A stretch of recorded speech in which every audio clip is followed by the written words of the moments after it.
ರೈತ ರಕ್ಷಣಾ ವೇದಿಕೆಯ ವತಿಯಿಂದ ಜಿಲ್ಲೆಗೆ ಸಂಬಂಧಪಟ್ಟಂತೆ ಡೀಮ್ಡ್ ಅರಣ್ಯ ಜಮೀನನ್ನು ಅರಣ್ಯ ಕಂದಾಯ ಮತ್ತು ಸರ್ವೆ ಇಲಾಖೆಯ ಅಧಿಕಾರಿಗಳಿಂದ ಜಂಟಿ ಸರ್ವೆ ಕಾರ್ಯ ನಡೆಸುವ ಕುರಿತು ನಮ್ಮ ಯಾವುದೇ ಗ್ರಾಮ ಪಂಚಾಯಿತು ಗ್ರಾಮ ಸ್ಥಳೀಯ ಆಡಳಿತ ಹಾಗೂ ಜನಪ್ರತಿನಿಧಿಗಳಿಗೆ ಮಾಹಿತಿಗಳನ್ನು ನೀಡದೆ ಅಧಿಕಾರಿಗಳು ಒಂದು ತುರ್ತಾಗಿ ಸುತ್ತೋಲೆಯನ್ನು ಹೊರಡಿಸಿರುತ್ತಾರೆ.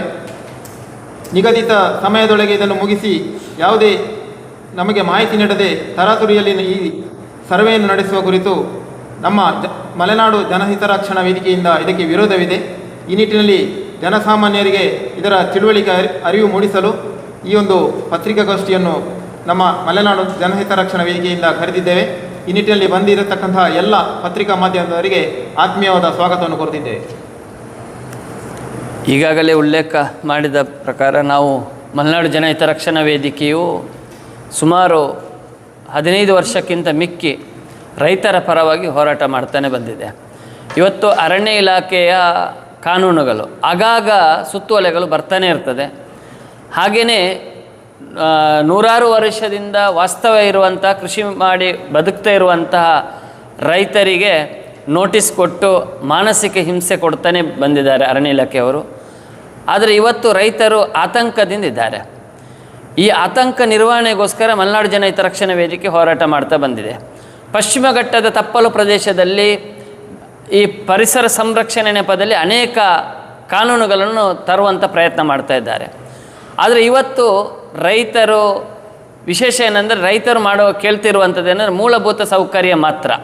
ಅದರಲ್ಲಿ ಏನು ಬರ್ತದೆ ಅಂದರೆ ವಿದ್ಯುತ್ ಇರ್ಬೋದು, ಶೈಕ್ಷಣಿಕ ಸಂಸ್ಥೆ ಅಥವಾ ಆರೋಗ್ಯ ಸಂಸ್ಥೆಗಳಿಗೆ ಬೇಕಾಗಿರುವಂಥ ಕಟ್ಟಡ ನಿರ್ಮಾಣಕ್ಕೆ ಕಂದಾಯ ಭೂಮಿಯಲ್ಲಿ ಜಾಗ ಇರ್ಬೋದು ಅಥವಾ ರಸ್ತೆ ಇರ್ಬೋದು. ಈ ರೀತಿಯ ಸಣ್ಣ ಪುಟ್ಟ ಪರಿಸರಕ್ಕೆ ಪೂರಕವಾಗಿ ಪರಿಸರವನ್ನು ಉಳಿಸಿಕೊಂಡೇ ಮಾಡ್ತಿರುವಂತಹ ಒಂದು ಮೂಲಭೂತ ಸೌಕರ್ಯ ಬೇಡಿಕೆಡ್ತಾರೆ. ಆದರೆ ಇವತ್ತೇನಾಗಿದೆ, ಪರಿಭಾವಿತ ಅರಣ್ಯ, ಡೀಮ್ಡ್ ಫಾರೆಸ್ಟು, ಕಂದಾಯ ಭೂಮಿ ಇದನ್ನೆಲ್ಲ ಅರಣ್ಯಕ್ಕೆ ಸೇರ್ಪಡೆ ಮಾಡುವಂಥದ್ದು ನಿರಂತರ ಪ್ರಯತ್ನ ನಡೀತಾನಿದೆ.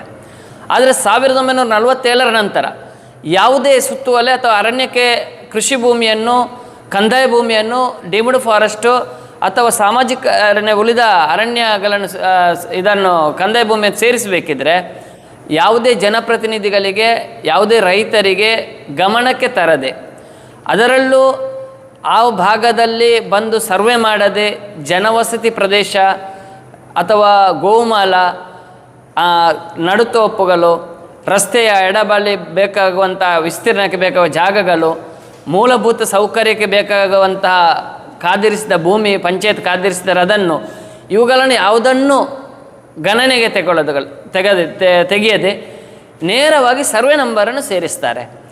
ಆ ಸರ್ವೆ ನಂಬರನ್ನು ಸೇರಿಸಿದ್ದರಿಂದ ಇವತ್ತು ನೀವು ಕಂಡಂತೆ ಇವತ್ತು ಈಗಾಗಲೇ ಒಂದು ಏನೇಕಲ್ಲಲ್ಲಿ ಒಂದು ಘಟನೆ ನಡೆದಿದೆ. ಒತ್ತುವರಿ ತೆರವು ನೆಪದಲ್ಲಿ ನೂರಾರು 10 ವರ್ಷದಿಂದ ಅವರು ಕೃಷಿ ಭೂಮಿ ಮಾಡ್ತಾ ಬಂದಿದ್ದನ್ನು ಬಂದು ಯಾವುದೋ ಒಬ್ಬ ವ್ಯಕ್ತಿ ಅದರನ್ನು ತೆರವು ಒತ್ತುವರಿ ಮಾಡಿದ್ದಾರೆ ಅಂತ ಹೇಳಿದ್ದಕ್ಕೆ ತೆರವು ಮಾಡಿದ್ದಾರೆ ಅರಣ್ಯ ಇಲಾಖೆಯವರು ಬಂದು. ಆದರೆ ಇವತ್ತು ಅದು ಯಾಕೆ ಆಗಿದೆ ಅಂದರೆ ಆ ಅರಣ್ಯದ ಅಥವಾ ಆ ಕಂದಾಯ ಭೂಮಿಯಲ್ಲಿ ಕೃಷಿ ಮಾಡ್ತಾ ಬಂದರು ರೈತರು. ಈ ಕಂದಾಯ ಭೂಮಿಯಲ್ಲಿ ಕೃಷಿ ಮಾಡ್ತಾ ಬರುವಾಗ ಇದುವೇ ಸುತ್ತುವಲೆ ನೋಡಿ, ಇದು ಈಗ ಬಂದಿರುವ ಸುತ್ತುವಲೆ, ಮೊನ್ನೆ ತಾನೇ ಈಗ ಪ್ರೋಸೆಸ್ಸಲ್ಲಿರುವಂಥ ಇದು ಯಾವುದೇ ಜನಪ್ರತಿನಿಧಿಗಳ ಕೈಯಲ್ಲಿಲ್ಲ, ಯಾವುದೇ ಒಂದು ಪಂಚಾಯತ್ ಆಡಳಿತದ ಕೈಯಲ್ಲಿಲ್ಲ, ಅಧಿಕಾರಿ ಲೆವೆಲಲ್ಲಿ ಇರುವಂಥ ಸುತ್ತುವಲೆ.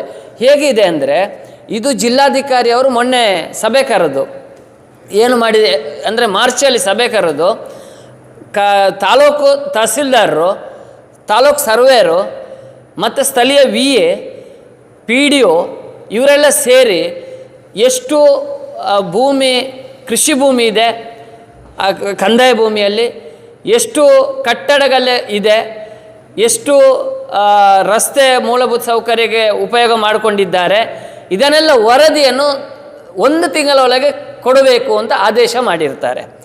ಯಾವಾಗ ಈ ತಿಂಗಳಿಂದ ಬರುವ ಅಕ್ಟೋಬರ್ 21ರೊಳಗೆ ಇದನ್ನು ಇವರು ರಿಪೋರ್ಟ್ ಸಲ್ಲಿಸಬೇಕು, ನಕ್ಷೆ ಮಾಡಿ ಅಂತ ಹೇಳಿದ್ದಾರೆ. ಇಡೀ ಜಿಲ್ಲೆಯಲ್ಲಿ 1 ತಿಂಗಳ ಒಳಗೆ, ಇದು ಕೇವಲ ನನಗೆ ಸಿಕ್ಕಿರುವುದು ಒಂದು ಸುಳ್ಯ ಮಾಹಿತಿ ತಾಲೂಕಿದು ಮಾತ್ರ, ಇಡೀ ಜಿಲ್ಲೆಗೆ ಬಂದಿದೆ. 1 ತಿಂಗಳೊಳಗೆ ನಕ್ಷೆ ಮಾಡಿ ಕಳಿಸಲಿಕ್ಕೆ ಸಾಧ್ಯನಾ? ಅಥವಾ ಯಾರ್ಯಾರು ಯಾವ ಭೂಮಿಯಲ್ಲಿದೆ ಸರ್ವೆ ಆಗ್ತಾ ಇದೆಯಾ? ಈಗಾಗಲೇ ಹಕ್ಕುಪತ್ರ ಕೊಟ್ಟಿರುವಂತಹ ಯಾವುದೇ ಹಕ್ಕುಪತ್ರ ಸರ್ಕಾರ ಕೊಟ್ಟು 20-25 ವರ್ಷ ಆದರೂ ಕೂಡ ಫ್ಲೋಟಿಂಗ್ ಮಾಡಿ ಕೊಡಲಿಲ್ಲ. ಯಾಕೆ ಕೊಡಲಿಲ್ಲ ಅಂದರೆ, ಇದೇ ರೀತಿ ಪರಿಭಾವಿತ ಅರಣ್ಯದಡಿಯಲ್ಲಿ ಸೇರಿಸುವಂಥ ಸಂದರ್ಭದಲ್ಲಿ ಸರ್ವೆ ನಂಬರನ್ನು ಸೇರಿಸುವುದರಿಂದ ಅದರಲ್ಲಿ ಭಾಗಶಃ ಅರಣ್ಯ ಎಂಟ್ರಿ ಆಗಿದೆ. ರೈತನು ಕೂತು ಹಕ್ಕುಪತ್ರ ಸಿಕ್ಕಿದ ಮೇಲೆ ಅದೇ ಸರ್ವೆ ನಂಬರಿಗೆ ಭಾಗಶಃ ಅರಣ್ಯ ಎಂಟ್ರಿ ಆದ ಕಾರಣ ಫ್ಲೋಟಿಂಗ್ ಆಗ್ತಾ ಇಲ್ಲ. ಆದ್ದರಿಂದ ಈ ಸಂದರ್ಭದಲ್ಲಿ ಎಲ್ಲಿ ರೈತರ ಭೂಮಿ ಇದೆ, ಕೃಷಿ ಭೂಮಿ ಇದೆ, ಅದನ್ನು ಡಿವೈಡ್ ಮಾಡಿ ಅಥವಾ ಅದನ್ನು ರಸ್ತೆ, ಪಂಚಾಯತ್ ಕಾದಿರಿಸಿದ ತ್ಯಾಜ್ಯಗಳಿಗೆ ಬರುವಂಥ ಘಟಕಗಳನ್ನೆಲ್ಲ ಡಿವೈಡ್ ಮಾಡಿ ಸರ್ವೆ ಮಾಡಿ ಕಳಿಸಿದಾಗ ನಂತರ ಅರಣ್ಯಕ್ಕೆ ಸೇರ್ಪಡೆ ಮಾಡಬೇಕಿತ್ತು. ಆದರೆ ಈ ಹಿಂದೆ ಮಾಡಿ ತಪ್ಪನ್ನು ಪುನಃ ಮಾಡ್ತಾ ಇದ್ದಾರೆ. ಇವತ್ತು ಯಾವುದೇ ಪಂಚಾಯತ್ ಸದಸ್ಯರಿಗೆ ಗೊತ್ತಿಲ್ಲ, ಇವತ್ತು ಯಾರದೇ MLAಗಳಿಗೆ ಗೊತ್ತಿಲ್ಲ, ಅದರ ಜಿಲ್ಲಾಡಳಿತ ಜನಪ್ರತಿನಿಧಿ ಗೊತ್ತಿಲ್ಲ, ಯಾವುದೇ ರೈತಪರ ಸಂಘಟನೆಗಳಿಗೆ ಗೊತ್ತಿಲ್ಲ. ಇದು ಯಾಕೆ ಕದ್ದು ಮುಚ್ಚಿ ಮಾಡಬೇಕು?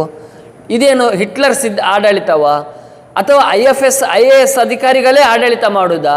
ಭಾರತ ದೇಶದಲ್ಲಿ ಪ್ರಜಾಪ್ರಭುತ್ವ ಇಲ್ವಾ? ಡೆಮಾಕ್ರಸಿ ಎಂಬುದು ಇಲ್ವಾ? ಅಥವಾ ಜನಪ್ರತಿನಿಧಿ ಅಥವಾ ಒಂದು ಮಂತ್ರಿ ವ್ಯವಸ್ಥೆ, ಕ್ಯಾಬಿನೆಟ್ ಅಥವಾ ಈ ರೀತಿ ವ್ಯವಸ್ಥೆ ಇಲ್ವಾ? ಆದ್ದರಿಂದ ಇದು ಬಹಳ ಸೂಕ್ಷ್ಮ ವಿಷಯ. ಇವತ್ತು ಪಶ್ಚಿಮ ಘಟ್ಟ ನಾವು ರೈತರ ಅನೇಕ ವರ್ಷದಿಂದ ಹೋರಾಟ ಮಾಡ್ತಾ ಇದ್ದಾರೆ. ಪಶ್ಚಿಮ ಘಟ್ಟ ಮತ್ತು ಇದು ಗ್ರಾಮೀಣ ಪ್ರದೇಶವನ್ನು ಗಡಿ ಗುರುತು ಮಾಡಿ ಅಂತ, ಅದು ಮಾಡಿಲ್ಲ. ಇವತ್ತು ಹೇರಳ ನಿರಂತರವಾಗಿ ಆನೆ ದಾಳಿಯಿಂದ ರೈತರ ಸಾವು ನೋವು ಆಗ್ತಾನೇ ಇದೆ. ಕೃಷಿ ಭೂಮಿ ದಾಳಿ ಆಗ್ತಾನೇ ಇದೆ ಕಾಡು ಪ್ರಾಣಿಯಿಂದ. ಇದಕ್ಕೆ ಪರಿಹಾರ ಇಲ್ಲ. ಆದರೆ ಇವತ್ತು ಏನು ಒಟ್ಟು ಅವರಿಗೆ ಪರಿಸರವನ್ನು ಉಳಿಸಿಕೊಂಡು ಬಂದಂಥ ರೈತನ ಮೇಲೆ ದೌರ್ಜನ್ಯನ ಮಾಡುವ ಉದ್ದೇಶ ಬಿಟ್ಟರೆ ಮತ್ತೆ ಯಾವುದೇ ಇಲ್ಲ. ಆದ್ದರಿಂದ ಇವತ್ತಿನ ನಾವು ಅಪೇಕ್ಷೆ ಅಂತ ಅಂದರೆ ತಕ್ಷಣ ಜಿಲ್ಲಾಡಳಿತ ಸಂಬಂಧಪಟ್ಟ ಅಧಿಕಾರಿಗಳು ಎಚ್ಚೆತ್ತುಕೊಂಡು ಜನಪ್ರತಿನಿಧಿ ಎಚ್ಚೆತ್ತುಕೊಂಡು ಇದನ್ನು ವ್ಯವಸ್ಥೆ ನಿಲ್ಲಿಸಬೇಕು. ಯಾವುದು ಫ್ಲೋಟಿಂಗ್ ಆಗಿಲ್ಲ, ಯಾವ ಭೂಮಿ ಇವತ್ತು ರೈತರಿಗೆ ಫ್ಲೋಟಿಂಗ್ ಆಗಿಲ್ಲ ಅದನ್ನು ತಕ್ಷಣ ಫ್ಲೋಟಿಂಗ್ ಮಾಡಿಕೊಡಬೇಕು. ಆಮೇಲೆ ಯಾರು ಕೃಷಿ ಭೂಮಿ ಇದೆ, 110 ವರ್ಷದಿಂದ ವಾಸ್ತವಾಗಿದ್ದಾರೆ, ನಿವೇಶನ ಮನೆ ಇದೆ, ಅದನ್ನು ಮನೆಗೆ ನಿವೇಶನ ಹಕ್ಕುಪತ್ರ ಕೊಡಬೇಕು, ಕೃಷಿ ಭೂಮಿಗೆ ಹಕ್ಕುಪತ್ರ ಕೊಡಬೇಕು. ಹಕ್ಕುಪತ್ರ ಕೊಡುವಂಥ ಸಂದರ್ಭದಲ್ಲಿ ಫ್ಲೋಟಿಂಗ್ ಮಾಡಿ ಕೊಡಬೇಕು. ಇದು ಯಾಕೆ ನೋಡಿ, ಈಗಾಗಲೇ ಒಂದು ಅಧಿಕಾರಿಗಳ ತಂಡ ಬರ್ತದೆ ಒಂದು ಗ್ರಾಮಕ್ಕೆ ಬಂದು ಏನು ಹೇಳ್ತಾರೆ, ನೀನು ಅರಣ್ಯದಲ್ಲಿ ಇದೆಯಾ, 1 ಲಕ್ಷ ಲಂಚ ಕೊಟ್ಟರೆ ಅರಣ್ಯ ಅಲ್ಲ, ನೀನು ರೆವಿನ್ಯೂ ಅಂತ ಹೇಳ್ತಾರೆ. ಈ ದಂಧೆ ಭ್ರಷ್ಟಾಚಾರ ಮಾಡಲಿಕ್ಕೇ ಇದು ಮಾಡಿರುವಂಥ ತಂತ್ರಗಾರಿಕೆ. ಆದ್ದರಿಂದ ಈ ಯೋಜನೆ ಇದು ರೈತರಿಗೆ ಲಾಭದ ಯೋಜನೆ ಅಲ್ಲ, ಅಧಿಕಾರಿಗಳ ಜೋಬು ತುಂಬಿಸುವಂಥ ಅಥವಾ ಕೃಷಿಕರ ಅನ್ನೋ ಒಂದು ಮಾನಸಿಕ ಹಿಂಸೆ ಕೊಟ್ಟು ಅವರನ್ನು ಒದ್ದೋಡಿಸುವಂಥ ಪ್ರಯತ್ನ. ಇವತ್ತು ಅರಣ್ಯ ಇಲಾಖೆ ಒಂದು ರೀತಿಯ ವಿದೇಶಿಯರ ಒಂದು ಕೈವಾಡ ಇದ್ದಂತೆ ಕಾಣುತ್ತೆ. ಯಾಕಂದರೆ ಭಾರತೀಯರ ಕೃಷಿ ಪದ್ಧತಿಯನ್ನು ವಿರೋಧ ಮಾಡುವುದು, ಒಬ್ಬ ಪ್ರಜ್ಞಾವಂತ ರೈತರ ಮೇಲೆ ಅಕ್ರಮ ಮಾಡುವುದು, ಅವನಿಗೆ ಹೊಡೆಯುವಂಥದ್ದು, ಬಡಿಯುವಂಥದ್ದು, ಅವನ ಮನೆಗೆ ದಾಳಿ ಮಾಡುವುದು, ಅವನ ಕೃಷಿ ಭೂಮಿಗೆ ಬಂದು ದಾಳಿ ಮಾಡಿ ಅದನ್ನು ನಾಶ ಮಾಡುವಂಥದ್ದು ನಡೀತಾನೆ ಇದೆ. ಆದ್ದರಿಂದ ಮಲೆನಾಡು ಜನಹಿತ ರಕ್ಷಣಾ ವೇದಿಕೆಯು ಮುಂದಿನ ದಿನದಲ್ಲಿ ಎಲ್ಲ ಜನರನ್ನು, ರೈತರನ್ನು ಒಗ್ಗೂಡಿಸಿ ಒಂದು ದೊಡ್ಡ ಮಟ್ಟದ ಹೋರಾಟಕ್ಕೆ ನಾವು ನಿರ್ಧಾರ ಮಾಡಿದ್ದೇವೆ. ಆದ್ದರಿಂದ ಇದು ತಕ್ಷಣ ಜಿಲ್ಲಾಡಳಿತ ಎಚ್ಚೆತ್ತುಕೊಂಡು ಈ ಸರ್ವೆ ನಿಲ್ಲಿಸಿ ವಿಶೇಷ ಗ್ರಾಮ ಸಭೆ ಕರಿಬೇಕು. ಗ್ರಾಮ ಸಭೆ ಕರೆದು ಆ ವಿಶೇಷ ಅಲ್ಲಿರುವಂಥ ಸ್ಥಳೀಯ ಆಡಳಿತಕ್ಕೆ ತಿಳಿಸಬೇಕು, ಅಲ್ಲಿರುವಂಥ ರೈತರಿಗೆ ನೋಟಿಸ್ ಮಾಡಬೇಕು. ಮತ್ತು ಅಲ್ಲಿ ಏನು ಮೂಲಭೂತ ಸೌಕರ್ಯ ಜಾಗಗಳು ಬೇಕು, ಅದು ಶೈಕ್ಷಣಿಕ ಸಂಸ್ಥೆ ಇರ್ಬೋದು, ಆರೋಗ್ಯ ಸಂಸ್ಥೆಗೆ ಇರ್ಬೋದು, ರಸ್ತೆಗಿರ್ಬೋದು, ವಿದ್ಯುತ್ತಿಗಿರ್ಬೋದು. ಇವತ್ತು ನಾವು ಗಮನಿಸಿರ್ಬೋದು ಘನತ್ಯಾಜ್ಯ ಘಟಕಗಳ ನಿರ್ಮಾಣ ಯಾವ ಗ್ರಾಮದಲ್ಲಿ ಆಗ್ತಾ ಇಲ್ಲ. ಯಾಕೆಂದರೆ ಎಲ್ಲ ಕಡೆ ಅರಣ್ಯದ ಅಬ್ಜೆಕ್ಷನ್. ಇವತ್ತು ಸರ್ಕಾರಿ ಭೂಮಿಯನ್ನು ಎಲ್ಲ ಅರಣ್ಯ ಕಬಲಿಸಿಕೊಂಡಿದೆ. ಇದರ ಬಗ್ಗೆ ವಿಮರ್ಶೆ ಆಗಬೇಕು, ಸಮಗ್ರ ಚರ್ಚೆ ಆಗಬೇಕು. ಇಲ್ಲದಿದ್ದಲ್ಲಿ ಕ್ರಾಂತಿಕಾರಿ ಹೋರಾಟ ಮಲೆನಾಡು ಜನಹಿತ ರಕ್ಷಣಾ ವೇದಿಕೆ ಮಾಡ್ತದೆ ಅಂತ ಹೇಳ್ತಾ, ಈಗಾಗಲೇ ನೋಡಿರ್ಬೋದು ಇಲ್ಲಿ ಒಂದು ಕಲಿಸಿದ್ದಾರೆ. ಏನಂದರೆ ಅರಣ್ಯ, ಸರ್ಕಾರಿ ಭೂಮಿ, ಸಾಮಾಜಿಕ ಅರಣ್ಯ ಇಷ್ಟೇ ಕಲಿಸಿದ್ದಾರೆ. ಹಿಂದಿನ ಸುತ್ತುವಲೆಯಲ್ಲಿ ಎಷ್ಟು ಕ್ಲೀನಾಗಿ ಕೊಟ್ಟಿದ್ದಾರೆ ಅಂದರೆ ನೋಡಿ, ಒಂದೊಂದು ಸುತ್ತುವಲೆ ಬಂದಾಗ ಒಂದೊಂದು ಬಿಟ್ಟು ಹೋಗ್ತಾರೆ. ನೋಡಿ 2014ರಲ್ಲಿ ಈ ರೀತಿಯ ಅರಣ್ಯಕ್ಕೆ ಸೇರ್ಪಡೆ ಮಾಡುವಾಗ ಗೋಮಾಲ, ಆಮೇಲೆ ಶಾಲವನ, ರಸ್ತೆ ಬದಿ ನಡುತೋಪು, ದೇವರ ಕಾಡು ಅಂದರೆ ನಾಗಬನ, ಮತ್ತು 5 ಎಕರೆಗಿಂತ ಕಮ್ಮಿ ಇರುವ ಕುಮ್ಕಿಯನ್ನು ಬಿಡಬೇಕು. ಕಂದಾಯ ಭೂಮಿಯನ್ನು ಬಿಡಬೇಕು. ಯಾವುದೇ ಸಾರ್ವಜನಿಕ ಉದ್ದೇಶಕ್ಕೆ ಕಾದಿರಿಸಿದ ಭೂಮಿಯನ್ನು ಬಿಟ್ಟು ಮತ್ತು ಇನ್ನಿತರ ಯಾವುದೇ ಉದ್ದೇಶಕ್ಕೆ ಇದ್ದರೆ ಪಂಚಾಯತ್ ಪರ್ಮಿಷನ್ ತಗೊಂಡು ನೀವು ಸೇರಿಸಬೇಕು ಅರಣ್ಯಕ್ಕೆ ಅಂತೇಳಿ ಸುತ್ತುವಲೆ ಬಂದಿದೆ 2014ರಲ್ಲಿ. ಆದರೆ ಈಗಿರೋ ಸುತ್ತುವಲೆಯಲ್ಲಿ ಯಾವುದೇ ಆದೇಶ ಇಲ್ಲ. ಇದರಲ್ಲಿ ಏನು ಕೇವಲ ಸಾಮಾಜಿಕ ಅರಣ್ಯ, ರೆವಿನ್ಯೂ, ಕಂದಾಯ ಭೂಮಿಯನ್ನು ಕಳಿಸಿಕೊಡಿ. ಇದಕ್ಕೆ ಯಾಕೆ ವಿಮರ್ಶೆ ಆಗ್ತಾ ಇಲ್ಲ? ಇವರು ಯಾರು? ನೀವು ಕಟ್ಟಿದ ಟ್ಯಾಕ್ಸ್ ಹಣದಿಂದ ನಾವು ಅಧಿಕಾರಿಗಳ ನೇಮಕ ಮಾಡಿ ಸೇವೆಗೆ ಬಿಟ್ಟಿರೋದು. ಇವರು ಏನು ಸೇವೆ ಮಾಡ್ತಾ ಇದ್ದಾರೆ?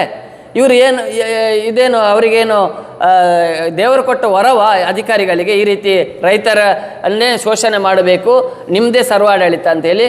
ಆದ್ದರಿಂದ ಮುಂದೆ ಅಧಿಕಾರಿಗಳ ವಿರುದ್ಧನೇ ನಾವು ಹೋರಾಟ ಮಾಡುವಂಥ ಅನಿವಾರ್ಯತೆ ಇದೆ. ಈ ರೀತಿ ನಾವು ನೋಡಿ, ಜನಪ್ರತಿನಿಧಿಗೆ ಮಾಹಿತಿ ಇಲ್ಲ. ಇನ್ನೊಂದಿದೆ ನೋಡಿ, ಈಗ ಒತ್ತುವರಿ ತೆರವು ಮಾಡಿದ್ದಾರೆ. ಉದಾಹರಣೆ ಹೇಳ್ಬೇಕಾದ್ರೆ ಇವತ್ತೇ ಮಾಡಿರುವಂಥ ಘಟನೆಯನ್ನು ತಗೊಳ್ತೇನೆ. ಇವತ್ತು ಏನೇ ಕಾಲದಲ್ಲಿ ಸಿ ಸ್ಟೇಟ್ಮೆಂಟ್ ಅಂತ ಒಂದು ಇದೆ. ಇದು ಅರಣ್ಯ ಇಲಾಖೆ ಕೊಟ್ಟಿರೋದು. ಈ ಸಿ ಸ್ಟೇಟ್ಮೆಂಟಲ್ಲಿ ಪಶ್ಚಿಮ ಘಟ್ಟದ ಭಾಗದ ಯಾವುದೇ ಜಾಗ ಸರಿಯಾಗಿ ಗಡಿ ಗುರುತು ಇಲ್ಲ ಅಂತ ಒಪ್ಪಿಕೊಂಡದ್ದು ಸಿ ಸ್ಟೇಟ್ಮೆಂಟ್ ಇದೆ. ಈಗ ಒತ್ತುವರಿ ಆಗಿರೋದು ಸಿ ಸ್ಟೇಟ್ಮೆಂಟಲ್ಲೇ ನಮ್ಮ ವಾದ. ಅದನ್ನು ಪ್ರೂಫ್ ಮಾಡಲಿ. ಅವ್ರದ್ದು ನಮ್ಮದೇ ಜಾಗ, ಪಶ್ಚಿಮ ಘಟ್ಟ ತಪ್ಪಲು ಪ್ರದೇಶದಲ್ಲಿ ಇರುವಂಥ ಎಲ್ಲ ಜಾಗ ನಮ್ಮದೇ ಅಂತ ಅಥವಾ ಸರ್ವೆ ಮಾಡಿದ ದಾಖಲೆ ಕೊಡಲಿ. ಇವತ್ತು ಸುಬ್ರಹ್ಮಣ್ಯವು ನಮ್ಮ ಹಾಸನ ಡಿಸ್ಟ್ರಿಕ್ನ ಬಾರ್ಡರ್ ತನಕ ಬರ್ತದೆ ಗ್ರಾಮದ. ಪಶ್ಚಿಮ ಘಟ್ಟ ಎಲ್ಲಿಯೂ ಒಂದು ವಿಶೇಷವಾದ ಗಡಿ ಗುರುತಿಲ್ಲ. ಈ ಸಿ ಸ್ಟೇಟ್ಮೆಂಟಲ್ಲಿ ಅವರು ವಾಸ್ತವವಾಗಿ ಇದ್ದಿರ್ಬೋದು. ಇವರು ಯಾಕೆ ಪ್ರಥಮವಾಗಿ ಪಶ್ಚಿಮ ಘಟ್ಟ ಗಡಿ ಗುರುತು ಮಾಡಲಿ, ಆಮೇಲೆ ರಿಸರ್ವ್ ಫಾರೆಸ್ಟ್ ಬೇರೆ ಮತ್ತು ಅಥವಾ ಸಾಮಾಜಿಕ ಅರಣ್ಯ ಬೇರೆ, ಕಂದಾಯ ಭೂಮಿ ಬೇರೆ ಮಾಡಲಿ. ಆ ರೀತಿ ಬೈಫಿಕರೇಷನ್ ಅಂದರೆ ವಿಭಾಗಗಳು ಮಾಡಿ ನಂತರ ಒತ್ತುವರಿ ತೆರವು ಮಾಡಲಿ. ಜನರು ಯಾವುದೇ ರೀತಿಯಲ್ಲಿ ಇದು ಏನಂದರೆ ಅಧಿಕಾರಿಗಳು ಲಂಚ ಕೊಡೋದ್ರೆ ಒತ್ತುವರಿ ತೆರವು, ಲಂಚ ಕೊಟ್ಟರೆ ಶಾಶ್ವತ ಬದುಕು. ಏನಿದು? ಆದ್ದರಿಂದ ಜಿಲ್ಲಾಡಳಿತ ಇದನ್ನು ಗಮನಿಸಬೇಕು. ಮುಂದಿನ ದಿನದಲ್ಲಿ ಅಧಿಕಾರಿಗಳಿಗೂ ರೈತರಿಗೂ ಸಂಘರ್ಷ ಆಗುವುದನ್ನು ತಪ್ಪಿಸಬೇಕು.